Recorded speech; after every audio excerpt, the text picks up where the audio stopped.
What's up, everybody? I'm Najee Adams, And Hunter Jacob. and you're listening to the Hoop on Nets podcast.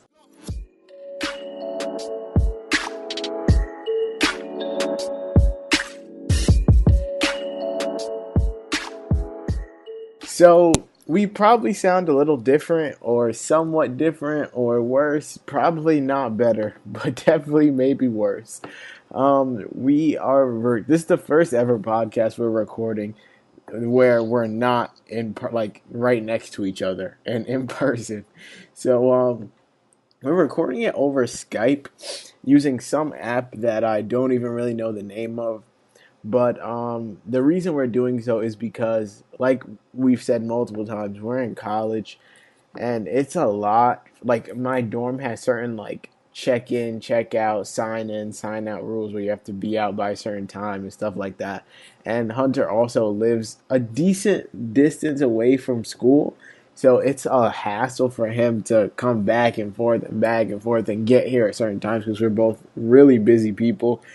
So we figured we would try and do it over Skype. If this recording comes out bad, then you're never going to hear this. But if it didn't come out bad, then you're hearing it right now. And yeah, just give us feedback and let us know how we're doing. Um, it's probably going to be a little rocky this episode since it's our first time not being next to each other, so we have to get a rhythm and a flow and all of that. But yeah, let's get into the podcast. So make sure you guys leave a 5-star rating and review on iTunes. Subscribe to us on iTunes at Hoopball Nets Podcast. You can look up Brooklyn Nets. You can look up Hoopball Nets. Either way, we come up. It's currently 3:27 in the morning, so if we sound tired, we are tired. Um, but yeah, make sure you guys leave a 5-star review. We're reading all reviews on the podcast. In fact, we have two new reviews, both 5-star. One is titled "Best Nets Podcast Out There" by Mr. G 1987.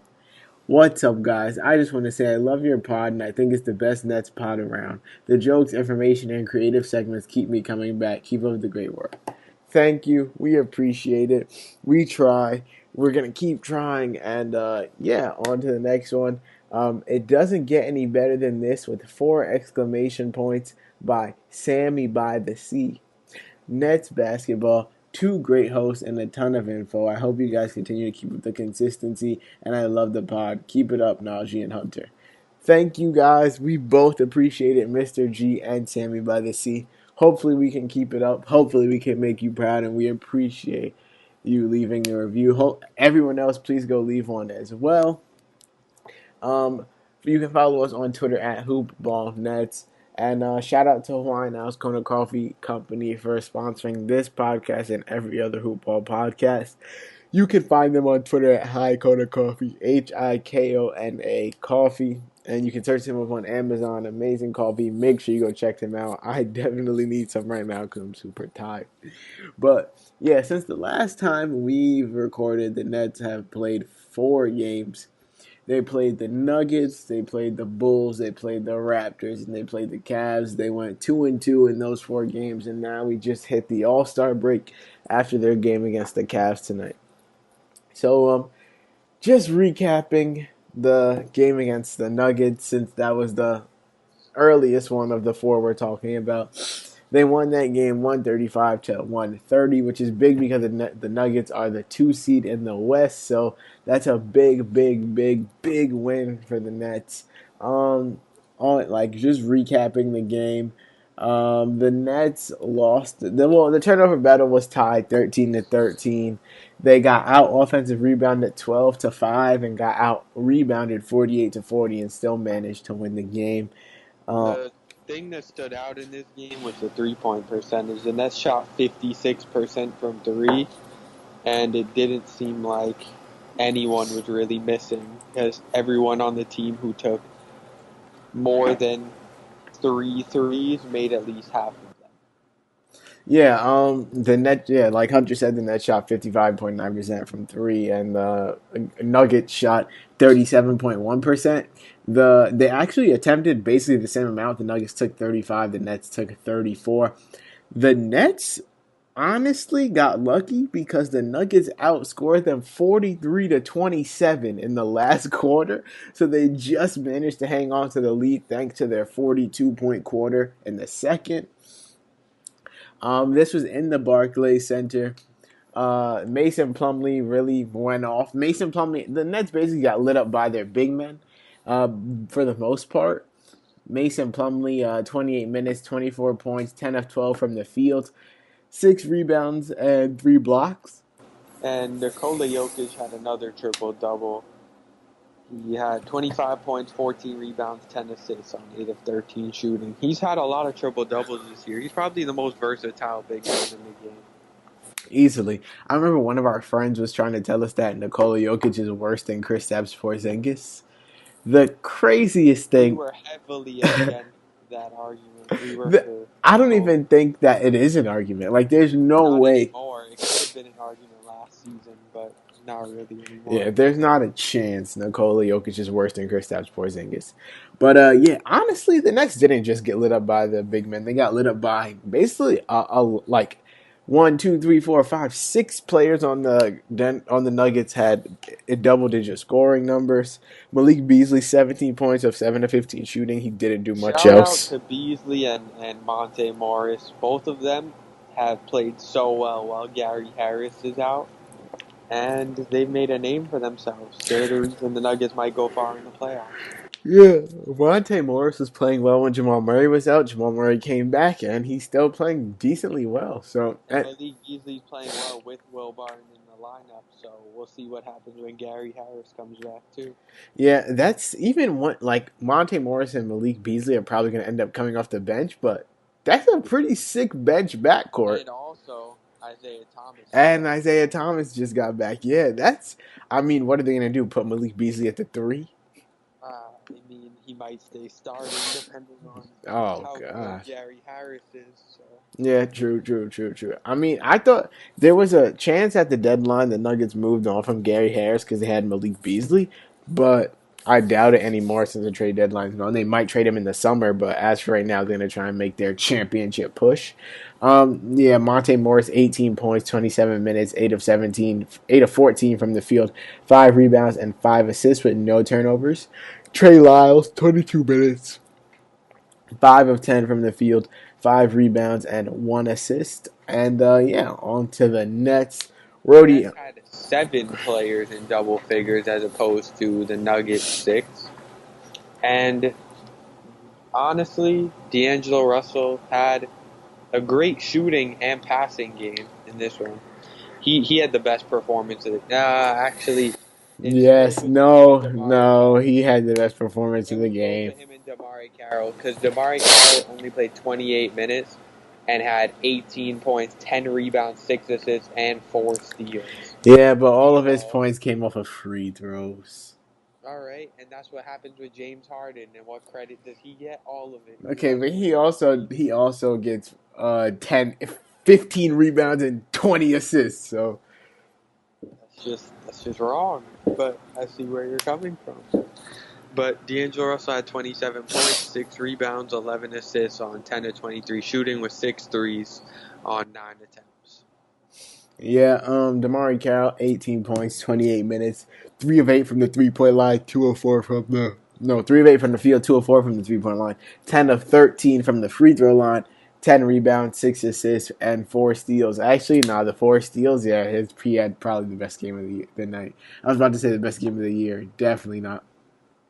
Trevion Graham, 16 points on 6 of 9 shooting, 3 rebounds, 22 minutes. Jared Allen, 15 and 5 with 1 block on 6 of 10 shooting. And then Joe Harris, old reliable, 17 points, 7 of 13 from the field, 3 triples, 5 rebounds, 2 assists, and 1 steal in 31 minutes. And Shabazz Napier had a double-double with 10 points and 11 assists off the bench. In only 26 minutes. He only took 4 shots. And still had 10 points because a lot of his points came off of free throws. The Nets attempted 33 free throws in this game, and the Nuggets attempted 21. The Nets knocked down 24 of the 33, 72.7%. Still should be higher, about in the 80s, but we'll take it since the Nets managed to knock off the second-seeded Denver Nuggets. This is a big, big, big win for them. On to the next game versus the Chicago Bulls, where And they this was a bad, yeah, bad loss. where they completely shanked it away. They lost 106. They got lost blown in out. every quarter. They lost by 5 in the first quarter, 2 in the second quarter, 6 in the third, and 6 in the fourth. So they really never had a chance of coming back in this game. They let the whole starting lineup for the Bulls destroy them. Yeah, they got absolutely blown out, 125 to 106. The Bulls' biggest lead was 19. The Bulls shot 50% from the three-point line, while the Nets shot 13 of 41, which was 31%. The Bulls shot 54.1% from the field. There's no way the Nets should be allowing the Chicago Bulls to shoot 54% from the field. They suck. The Nets won the turnover battle, 16 to 11. They completely got dominated on the boards, 50 to 33, which just can't happen. The Bulls had 5 blocks. Like, they were just locking up and getting rebounds that the Nets just for some reason couldn't get. Otto Porter had 18 points, 7 of 9 from the field, 4 triples. He's really come alive since he got traded. He also just today shot 16 of 20. Yeah, he's been nice since he got to the Bulls. Yeah, he's the first player to shoot 80% for the Bulls on 20 or more shots since Jordan in 88. That's insane. So, he just arrived and he's already breaking records. And then Lauri Markkanen, he's come on as of late too. He just got healthy. 38 minutes, 31 points, and 11 of 18 shooting, 18 rebounds. The man had 31, 18, and 2 blocks. Robin Lopez, 12 points in 17 minutes, 5 rebounds, 2 assists. He almost fouled out with 5 fouls. Zach LaVine, 37 minutes, 26 points. Honestly, if the Bulls have a lot of players that can just get buckets. Look, all they need, if they had a center, Wendell Carter is good enough if he can develop. The starting lineup, I think, is good enough. If they got a good bench around this team, I believe this could be a playoff team in a year or two. Even if Chris Dunn progressed and was like a 16, 17 point per game scorer, they would be pretty scary with whoever they're about to draft this season. Definitely going to be a top 5 pick. True, because they have another pick and they could be looking at getting Cam Reddish or something like that. So exactly. Their whole outlook can change. Exactly. And if they end up getting Ja Morant, then Chris Dunn might be coming off the bench. So that could be a scary team. Yeah, I always felt like Chris Dunn should come off the bench. I don't think he is a starting point guard in the NBA to be complete, or like a competent starting point guard in the NBA. Like, your team isn't happy with Chris Dunn starting at the 1 for you. He's no D'Angelo Russell. And I do believe that Ja Morant's going to be a good player. So if the Bulls can get him, then that's a whole franchise changer. What if they get the first pick and take Zion? Then they'll probably... What if Zion sucks? What if he's bad? I do not believe that Zion will be bad. I'm not going to lie. I'm iffy. From what I've watched him do, people say it because he's undersized for a 4. He's on the heavier side weight-wise, but bottom line, he can shoot. Did you see? He can jump higher than anyone on the court. Did you see him dent the basketball with his fingers? Yes, that's insane. He will probably be the strongest person on the court anytime he's on the court. That's I don't think people understand how hard it is to dent a basketball, let alone with 3 fingers. Yeah.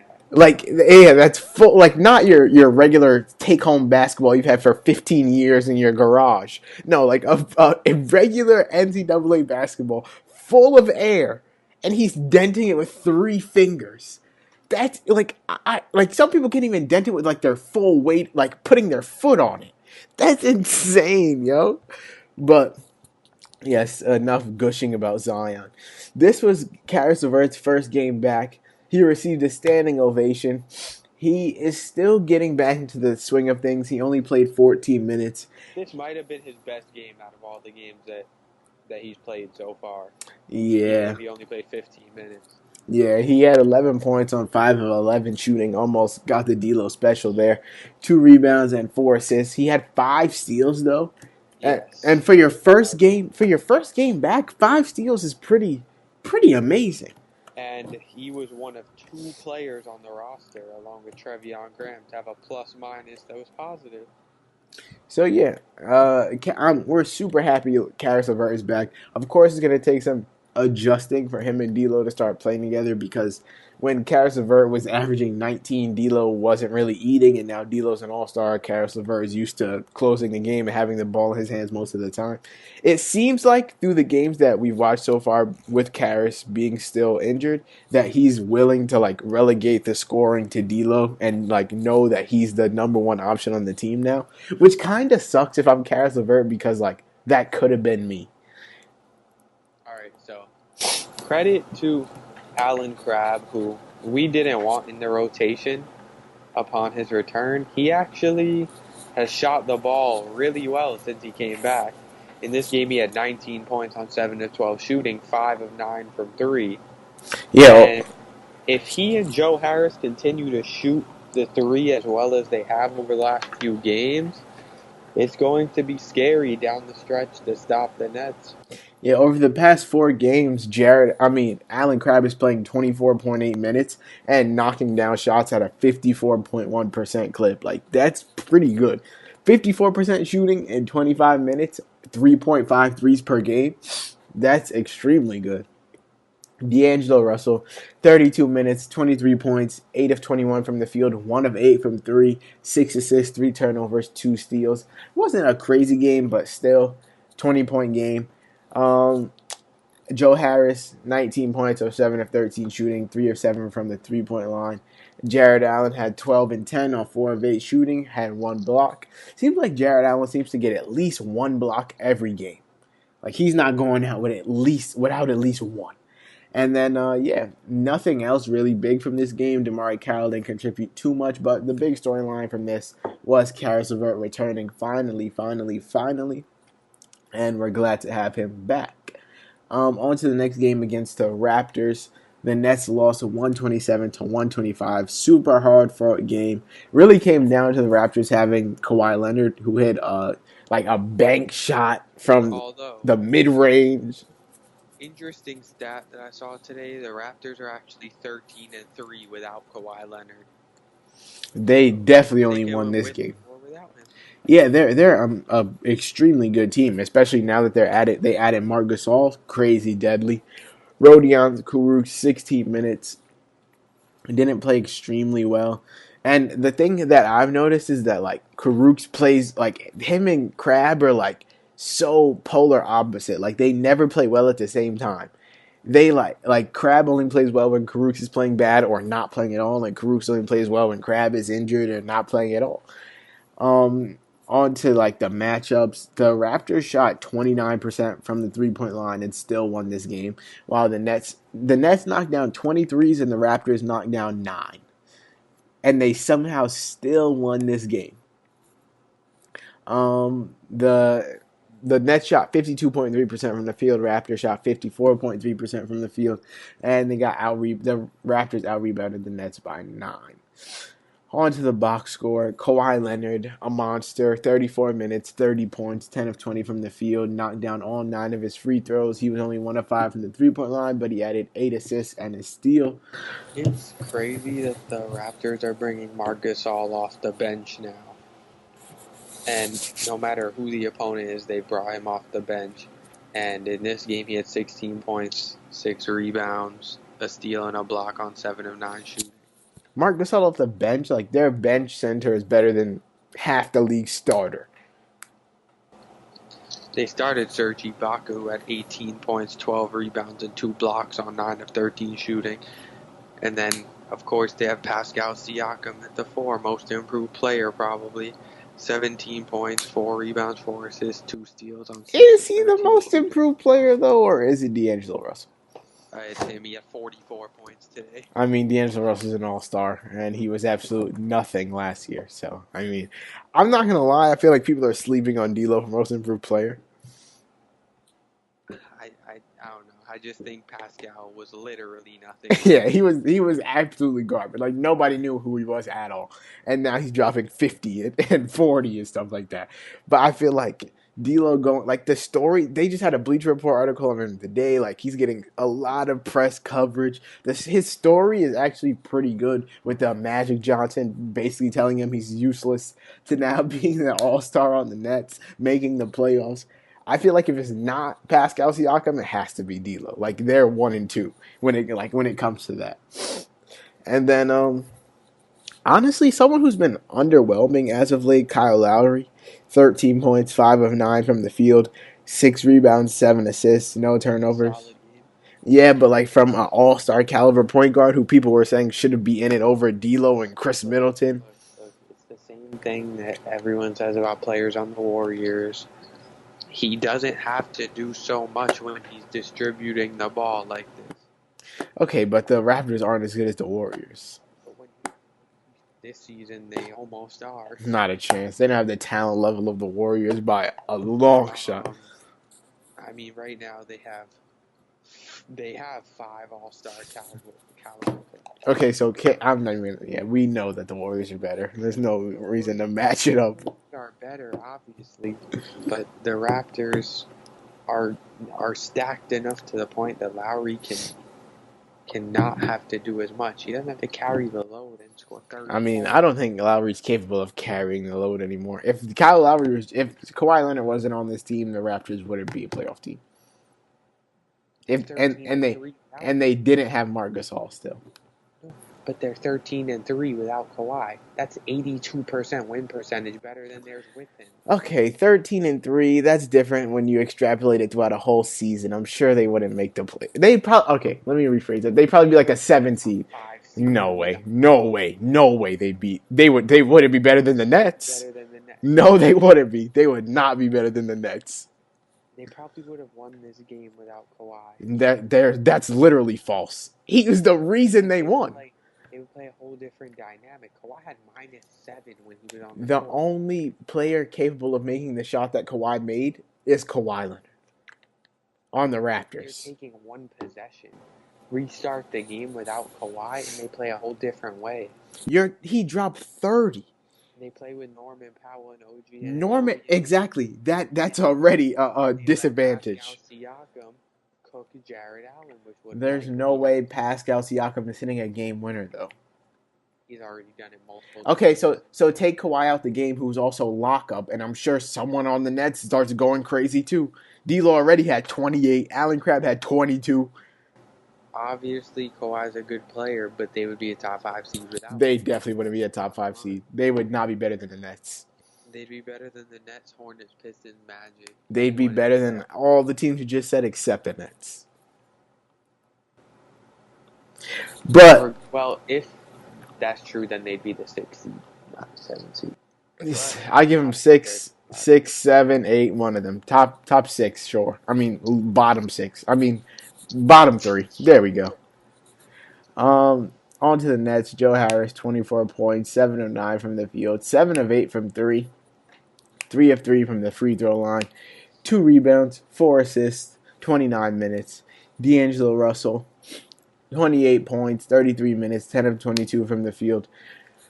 7 rebounds, 14 assists. So he had 28, 7, and 14 in 33 minutes and was very close to carrying the Nets to this W. But I would not say carrying when you have Joe Harris and Allen Crabbe going 13 for 18 from 3. But okay, maybe not carrying. He was very close to getting the Nets to this W because he was really the only one cooking in overtime. So, I mean, in the fourth quarter, when it really got down to it, like the last 2 minutes, he started going crazy with Kawhi Leonard. And then Allen Crabbe, 22 points, 8 of 13 from the field, 6 of 10 from the three-point line, 3 rebounds, 1 assist, and 1 steal. And then Shabazz Napier, 10 points, 4 of 4 from the field. He always seems to score 10 points every time. And, the Nets lost this game by 2, unfortunately. And then on to tonight's game against the Cavaliers. Went to triple OT. The game right before the All-Star break. The score was 148 to 139. Crazy high score. And 3 OTs. The scoring was pretty balanced. First quarter 30 to 29, second quarter 25-29, third quarter 29-26, fourth quarter 25-25. OT 1 9-9, OT 2 10-10. And then in the third overtime, they really just took off and outscored them 20-11. And the games were almost identical. The Nets shot 46% from the field. The Raptors shot 45%. The Nets shot 40% from three. Oh, yeah, the Cavs shot 45%. My bad. The Nets shot 40% from three. The Cavs shot 42.9%. Turnovers. So the Cavs are easy. Jordan Clarkson had 42 points. 8 rebounds, 5 assists, 7 threes. Carried their whole offense. Colin Sexton had 24, 6, and 5, so he was good too. Then you have Marquise Chris, who scored 23 and dunked on Jared Allen. Had he not got fouled out, I really feel like the Nets would have lost. That was basically, Chris, Larry Nance, Zizic, and Nwaba all fouled out, as opposed to 0 Nets fouling out. So, had Marquise Chris, he was getting hot. He hit 2 straight threes, and then he fouled out the next possession. Had he not fouled out, I feel like the Nets would have been in some trouble. But yeah, what's weird to watch at the end of the games is like how Kenny Atkinson does the rotations. Like he always takes D'Lo out at the end of games when it's a defensive possession and puts in Rondae Hollis-Jefferson, and always keeps him in when it's an offensive possession. Like they were up like 6-7 in OT in the third overtime, and he took D'Lo out. I guess he thought the game was over. Cavs started coming back. Jordan Clarkson starts hitting threes in people's face, and then he puts D'Lo in and he ices the game. Like it's like he uses him as some sort of like emergency switch. Like if you need him, we'll bring him back, but if not, we'll let him rest. Which is kind of what a lot of coaches do with star players. So it's good to see Kenny Atkinson using him like that. But yeah, Jordan Clarkson at 42, 16. The disappointing thing that I see is how do you let a team that plays Matthew Dellavedova 40 minutes and do the 3 overtime? Matthew Dellavedova had 3 points in 40 minutes. He had 13 assists, though. 3 points. 3 points in 40 minutes. 40 minutes. They also played Colin Sexton 45 minutes. All right, but he's their rookie. Jordan Clarkson played 47 minutes. That's insane. All right, so the Cavs box score was really those 3 players. No one else had more than 13. Osman had 13, and he got injured. Everything was on the net side. Osman got hurt. 4 people fouled out. Yeah. There's no reason they should not have won this game. Yeah, it was basically a battle of the previous Lakers. Like Jordan Clarkson 42, D'Lo 36.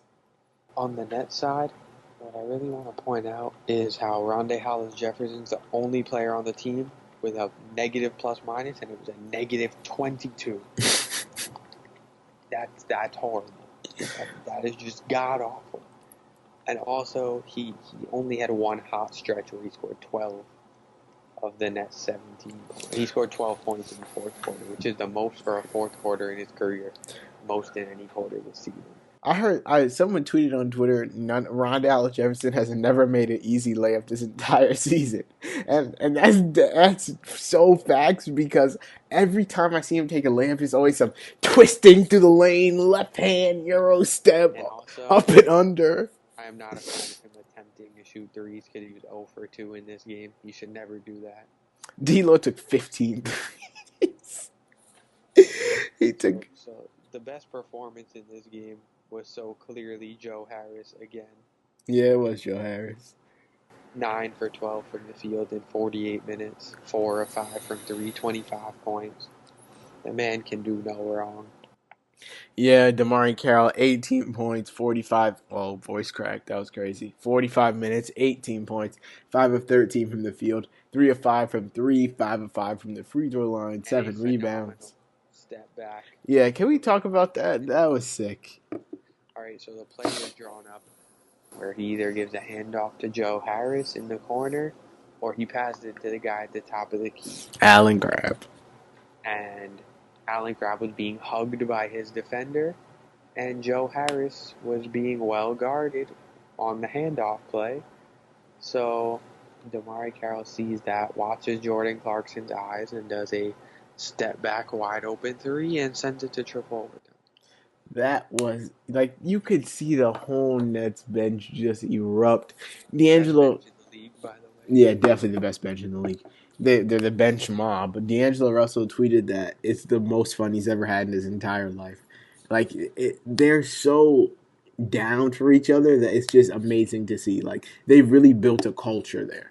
It's just crazy that they're like that and they're the 6th seed, and the Celtics, who claim to not be having fun, are just killing out here as the number 4 seed and getting easy wins, but they're not having fun. So the 6th seed is having a crazy amount of fun, and the 4 seed is having no fun. It's just weird. Yeah, it is a weird. Like when you say it like that, it is kind of weird because like usually you would think winning brings fun. Or that the more you win, the more fun it is because you have fun blowing teams out and you have fun getting W's. Oh, new development based off of Dwayne Chandler's question about whether I want Kyrie on the Celtics. We just won 2 straight games without him, and it looks like our team has a lot more fun without him, as I knew from last year's playoffs. So I stand by my fact that I do not want him on our team anymore. Yeah, I wouldn't be mad if if I was a Celtics fan, I honestly wouldn't care. Like Terry Rozier seems good enough to not to give him the keys to the franchise, but he's a good enough starting point guard to get you through some until you can get another All-Star caliber point guard. And honestly, like our team chemistry is much better without him on the court. It's just something about the team when they play without him. They know how to spread the ball around better. Everyone steps up, and they beat the Sixers. The new look Sixers that are the supposed best team in the East. Yeah, the Sixers really are. That team is insane. Ben Simmons, JJ Redick, Tobias Harris, Ben Simmons, JJ Redick, Jimmy Butler, Tobias Harris, and Joel Embiid. That's insane. And we Alone, just beat them. that's 4 All Stars and JJ Redick, who's averaging about 18 points this season. Like, that's insane. But back to the game. D'Lo, 42 minutes, 36 points, 13 of 30 from the field, 5 of 15 from 3, 7 rebounds, 8 assists, 7 turnovers. That's horrible, 7 turnovers. He also had 5 fouls. But thankfully he didn't foul out. Thankfully he didn't commit a costly turnover to lose the Nets game. And he was slumping in the beginning of this game. I remember checking the box score. Slumping the whole regulation. And then in OT, he just turned up, especially the third OT. He scored the first 9 points for them. It was basically him and Jordan Clarkson going back and forth. And So, shout out to Jared Allen, 6 blocks, career high. yeah, shout out to Jared Allen. He almost Double, 10 points, 12 rebounds. He almost hit the shot at the end of the first OT that would end the game, but he tried to bank it off Damari Carroll, throwing it out of bounds, and it barely missed. But Caris Levert played 30 minutes in this game. 12 points, 5 of 14 from the field, 2 of 5 from 3, 7 rebounds, and 9 assists. He had 12, 7, and 9, which is pretty good. Only 3 turnovers. Like, it's a good game. Definitely one of his best games since coming back. He's only played. So, I believe the end of game lineup, when it comes down to it, it's going to be really tough for Kenny Atkinson. But if I had to guess, I'd say when everyone's healthy and minutes restriction for Levert is lifted, it's going to be D'Lo, Levert, Harris, Carroll, Allen. I think that's the end of game lineup. D'Lo, Levert, Harris, Carroll, Allen. What about? But you still have to think like Dinwiddie, Allen Crabbe. Yes, I believe Allen Crabbe will not, unless he's on fire, be in at the end of games. Yeah, but I do think that Dinwiddie and D'Lo are going to continue their switching if one's hot and one's cold, whatever. And if the other team doesn't have a center, Jared Allen sits, and you do play Crabbe and you play Carroll as the 5, depending on the other team's lineup. Depends on who you're playing. True. I can see that lineup working. Moving on to the trade deadline. The Nets were relatively quiet. They made literally one move. They acquired Greg Monroe and an unprotected 2021 second round pick from the Raptors for reportedly $110,000 in cash, which is the minimum a team can play a player for his right. Can pay a player for his rights. The Nets didn't have to give up a player. They didn't have to transfer any of their draft rights. They basically just gave the Raptors $110,000 for Greg Monroe and a pick. And then they waived Greg Monroe. So they really just wanted this. They did it just to get the pick, honestly.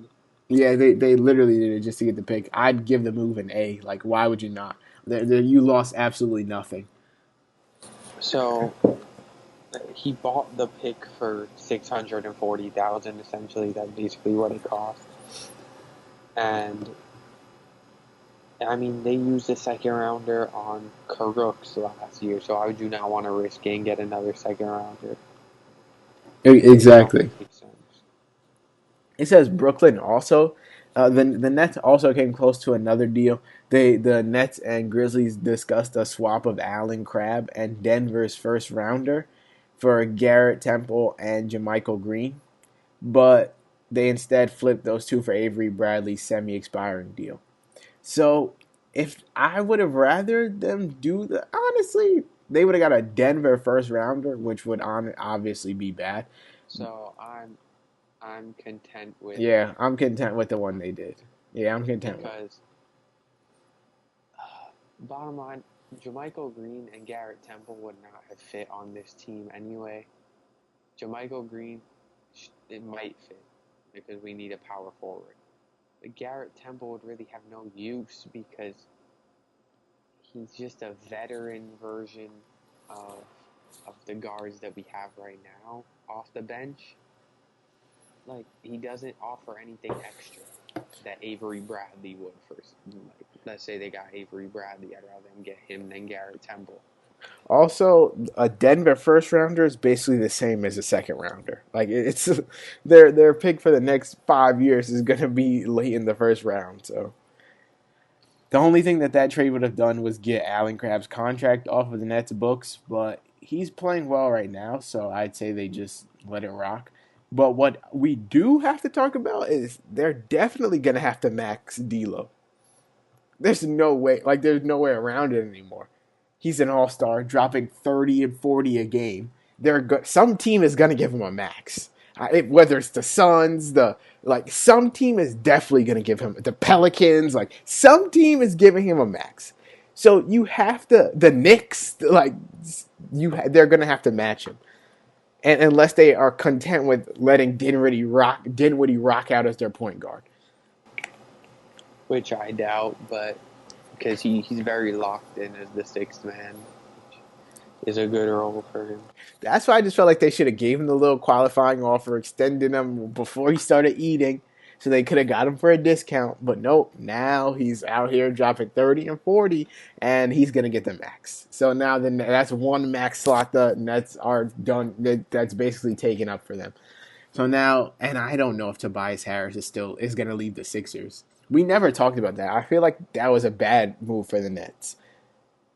Yes and no, because he wants to get his own. Yes, if they don't win the chip, and he's not averaging a crazy amount, who knows what his mindset is? Because Jimmy Butler is definitely going to want out if they don't win. Right now, he's averaging like 13 points for them over the last few games. You think he's having fun? He's just keeping his mouth shut right now.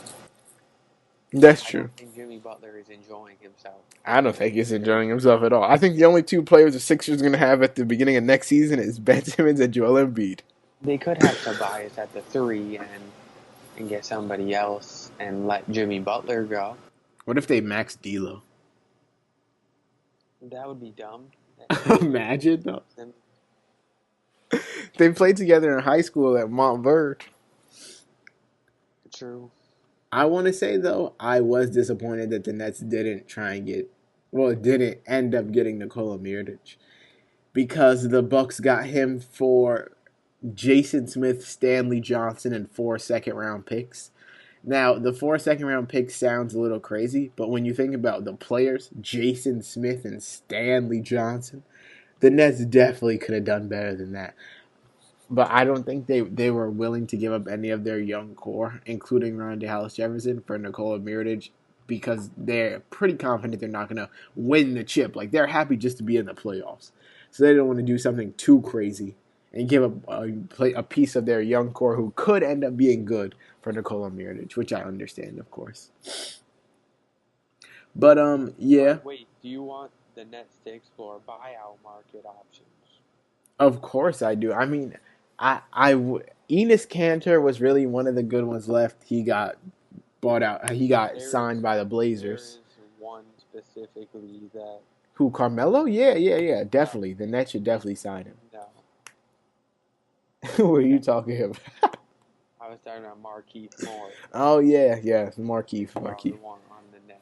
Yeah, that he would honestly be. I don't know if his attitude would be good for the Nets because he has like this bad rep, but scheme wise, I feel like he would fit. Shoots 3, stretch 4, is a big stretch 4. It's about 6'9", 6'10". Really, the only stretch 4 left on this list. Everyone on the buyout market. I guess Michael Beasley, but I'm not. No. At all. Definitely not. He does not deserve to be on an NBA roster right now. And I mean, hey, if we get Zach Randolph, you never know. Definitely not. No. And I think he'll be a better veteran than Jared Dudley. No, bring Jared Dudley back. He's kind of growing on me. Look, Jared Dudley's attitude is good and like locker room presence. I never knocked that. I just don't like his on-court play. Yeah, he's not growing on me. He's still trash. So catty-wacky, he is still trash. And the Nets, lastly, what we want to talk about, well, not even lastly, the second to last thing we want to talk about is the Nets' overtime record of 5-1. Used to be 4-1 for this game versus the Cavs. They pulled out the W, so now it's 5-1. I feel like that's just a testament to Kenny Atkinson and his ability to coach a super young team and have them not give up in OT. For a team as young as and inexperienced as the Nets, without Jared Dudley on the court with them, to not give up, to not be trash in OT is pretty extraordinary. And a lot of the players on this team are clutch. That's the thing. Like, in the playoffs, when it comes down to a late game, I don't think that it's automatically a loss. No. It depends on the opponent, obviously. But if they have a chance to win, I think they could match up with the best. I don't think any team in the East wants to see the Nets in the first round.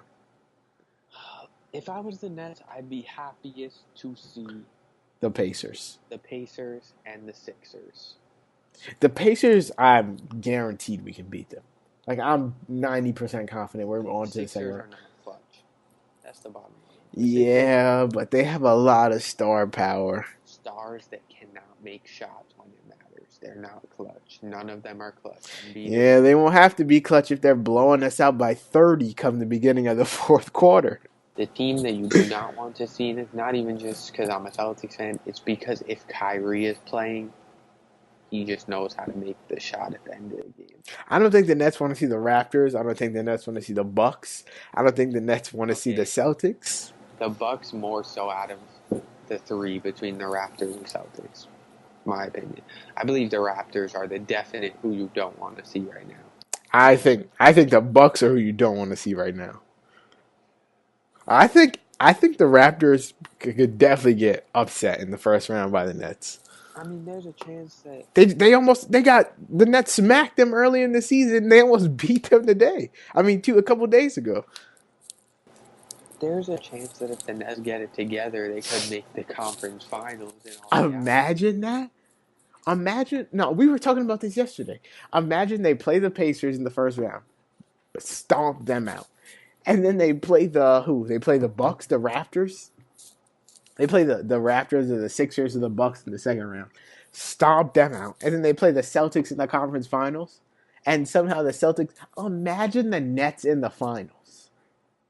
That would be like they'd obviously get swept by whatever team comes out the West, but Well, I that. just found a very interesting stat for when finished. Go ahead. Go ahead. So, you know how Rondé Hollis Jefferson was involved in all of our deadline deals? Yeah. And you know how he can't shoot at the 3-point line at all? Yes. So I found a chart of the coldest shooters by every zone in the NBA. Oh, I saw that. I saw that. And so the 3-point line, the corners are Mikal Bridges and PJ Tucker. The wings are Blake Griffin and Austin Rivers. The top of the key is Russell Westbrook. 14% Westbrook, really? 14%. Yeah, that's your all-star. The corners mid-range are LaMarcus Aldridge and Anthony Davis. That's kind of surprising to me. 2 all-stars. And the mid-range wings are Jason Tatum and Trae Young. But then you have the paint. The area that this kid is supposed to be able to utilize for his strength. And Rondé Hollis Jefferson is the coldest paint shooter in the NBA. Restricted area. Under the basket. This guy shoots 45%. You can't even make 1 out of 2 layups at the basket. One out of 2. If I'm telling you, every layup he takes is a reverse between the legs, up and under, Michael Jordan, tongue out. Like, come on. Like, it's never an easy layup. What's best for this team is letting this guy walk. It is. He has to. He has to walk. All right, he plays some solid defense, but that's expendable. You sign a Taj Gibson. He'll do the same Call thing. Tony Allen up out of retirement. Like, get Ray Allen to come out of retirement. come on. Hall of Fame already. But yes, Rondé Hollis Jefferson's definitely walking. Actually, this season he's got to bounce. Not walking, we're kicking him out. Yeah, he's got to get up out of here, man. Boot him out. On to the Brooklyn Baller of the Week. This was a tough one for me because D'Angelo Russell's averaging 28.5 and 9.8 assists and 3.5 threes on 43% shooting. But based on the energy and efficiency and lack of turnovers with high volume, Joe Harris is the Brooklyn Baller of the Week. Yes, Joe Harris is the Brooklyn Baller of the Week. 35.3 minutes, 21.3 points, 4.3 threes, 3.3 rebounds, 3.3 assists on 64% shooting. 1.3 turnovers over the last 4 games. He's just been lights out as of late. He's very he's really unreliable. Like, you can always count on him to get a bucket when you need one. Same with D'Angelo Russell. Those are the 2 guys on the team that I would want taking a shot right now. Yeah, or DeMar Carroll, to be completely honest. Yeah, that's why I have Carroll in my end of game lineup, because I trust him to take a late game shot. Crabbe, if he can continue this hot shooting, will get there. Levert will have to gain the trust back once he proves he's healthy, but because of the injury, I can't trust him just yet. Again. Hopefully, Caris can get back soon. Hopefully, the Nets get through this All-Star break without any injuries because they have a lot of players playing in all the events. We got Joe Harris in 3-point competition to look forward to. D'Lo in the All-Star game, of course. Rodion Crooks and Jared Allen in the USA versus World game. Rodion Crooks might not play because of his injury right now, but hopefully he can suit up and get out there for a couple minutes. Nothing crazy. But yeah, we look forward to seeing them in the All-Star weekend festivities. And that'll do it for this episode, guys. Make sure you go subscribe to us on iTunes, leave a 5-star rating and review. You can find us at Hoopball Nets. Look up Brooklyn Nets. We're the first podcast that comes up. Just hit subscribe, listen to an episode, and leave us a 5-star rating and review. It will get read on the podcast. Make sure you go follow us on Twitter at Hoopball Nets. You can follow us individually at Najee Adams _. If you don't know how to spell Najee, it's Najee Adams _ Hunter's at Hunter _JKR. Make sure you tweet us some questions so we can answer them on the next podcast. And yeah, thank you guys for listening. We'll see you all next time.